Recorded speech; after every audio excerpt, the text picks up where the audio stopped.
साथियों, क्या आप जानते हैं कि सही कानूनी जानकारी ना होने से आप कितनी बड़ी मुसीबत में पड़ सकते हैं। नमस्कार, मैं हूं advocate MK. Jaiswal, UP Sultanpur से, और आप देख रहे हैं लॉयर्स जानकारी एंड ह्यूमन राइट्स, यानी मानव के अधिकार। तो सर, आप जुड़े रहिए चैनल पर लास्ट तक।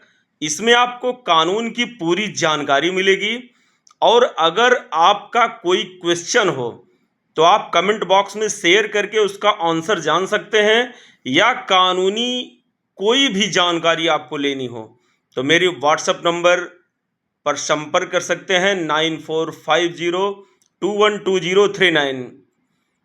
तो इसके लिए शुरू करते हैं एक नई जानकारी के साथ। धन्यवाद। और हाँ मित्रों, एक बात मैं अपने सभी साथियों से कहूँगा, जो मैं अपने हर वीडियो में कहता हूँ, कि अगर आपसे कोई भी अपराध गलती से हो जाए या जानबूझकर भी हो जाए तो तुरंत अपने एक सीनियर एडवोकेट से संपर्क करिए।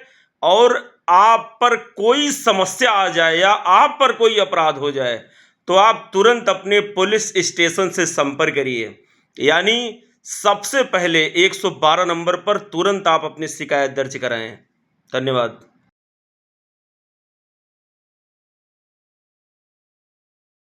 मित्रों, ह्यूमन राइट्स यानी मानव का अधिकार, ये वे अधिकार हैं जो किसी भी व्यक्ति को केवल उसके मानव होने के नाते प्राप्त होते हैं। जी हाँ साथियों, यह किसी राज्य, सरकार या कानून की देन नहीं है, बल्कि प्रकृति द्वारा प्राप्त है। मानवीय गरिमा वे अनिवार्य अधिकार जो मनुष्य के जीवन, स्वतंत्रता, समानता और गरिमापूर्ण जीवन को बनाए रखने के लिए बेहद आवश्यक हैं, उन्हें मानव अधिकार कहा जाता है। अब प्राकृतिक अधिकार, इसके बारे में भी जान लीजिए भाई।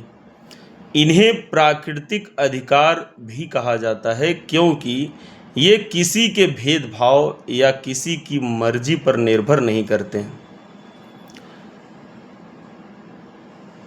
मानव अधिकारों की शुरुआत ऐतिहासिक रूप से बिल ऑफ राइट्स और फ्रांस की मानव अधिकार घोषणा से मानी जाती है। अंतर्राष्ट्रीय स्तर पर द्वितीय विश्व युद्ध के बाद जब वैश्विक स्तर पर भारी तबाही हुई, तब इंसानी गरिमा को बचाने के लिए संयुक्त राष्ट्र संघ की स्थापना हुई। 10 दिसंबर 1948 को संयुक्त राष्ट्र महासभा द्वारा विश्व मानवाधिकार घोषणा पत्र यानी ह्यूमन राइट्स UDHR को अपनाया गया। इसी कारण हर साल 10 दिसंबर को अंतर्राष्ट्रीय मानवाधिकार दिवस मनाया जाता है। सर, मानवाधिकार को समझने के लिए अलग अलग कानूनी और दार्शनिक सिद्धांतों को समझाया गया है। जैसे प्राकृतिक सिद्धांत, इसके अनुसार अधिकार प्रकृति या ईश्वर द्वारा दिए गए, इसे कोई राज्य छीन नहीं सकता। यह मानता है कि अधिकार तभी अर्थपूर्ण होते हैं जब उन्हें राज्य के कानून द्वारा मान्यता और संरक्षण प्राप्त हो। यह समाज के आर्थिक ढांचे और शोषित वर्ग के अधिकारों पर बल देता है। यह व्यक्तिगत स्वतंत्रता और राज्य के न्यूनतम हस्तक्षेप की वकालत करता है। भारतीय संविधान और मानव अधिकार या भारतीय संविधान में मानव अधिकारों को बहुत ही खूबसूरती से सहमति किया गया है।